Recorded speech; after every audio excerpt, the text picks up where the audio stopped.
Belajar dengan Gajah Mada. Minggu pagi yang cerah, Ardi, Handi, dan Dani berada di Candi Trowulan. Mereka merupakan siswa pilihan dari sebuah SMP yang sedang melakukan tugas pengamatan untuk karya ilmiah remaja. Di tengah keramaian orang yang sedang berwisata, mereka sibuk menyelesaikan laporannya. Tolong! Tiba-tiba terdengar suara Handi berteriak minta tolong. Dani dan Ardi yang berada tidak jauh dari tempat itu segera berlari menghampiri. Betapa kagetnya mereka berdua melihat Handi berada di sebuah lubang dan hanya kelihatan tangannya. Dengan refleks, Ardi dan Dani menarik berusaha menolong Handi. Tapi, terdengar teriakan keras dan mereka bertiga terseret masuk ke lubang itu. "Di mana kita?" Ardi bertanya sambil menatap tembok sekelilingnya yang memancarkan kemilau keemasan. "Tempat apa ini?" Handi dan Dani bertanya hampir bersamaan. Tiba-tiba di hadapan mereka muncul laki-laki bertubuh kekar.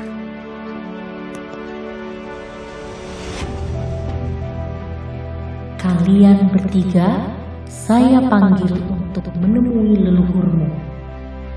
Laki-laki tegap itu berujar dengan penuh wibawa. Ketiga anak itu terbelalak. "Siap, apa Bapak?" Sambil gemetar, Handi memberanikan diri untuk bertanya.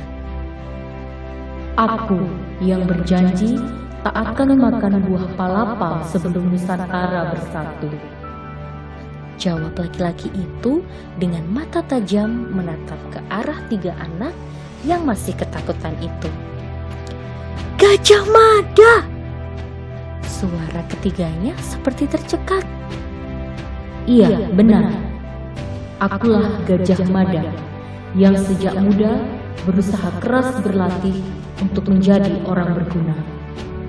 Suara laki-laki itu dengan sangat berwibawa. "Apa yang sudah kamu lakukan untuk menyiapkan dirimu agar menjadi orang berguna?" Mata laki-laki itu lekat menatap Handi. Kemudian dia beralih memegang bahu Ardi dan Dani. "Saya berusaha menjadi juara kelas dengan belajar tiap hari." Ardi menjawab agak terbata-bata. "Saya belajar tiap malam sehingga saya selalu ranking 1 di sekolah." Handi menyahut. "Saya les semua mata pelajaran sehingga selalu mendapat prestasi matematika tertinggi di kelasku." Dani menimpali jawaban teman-temannya.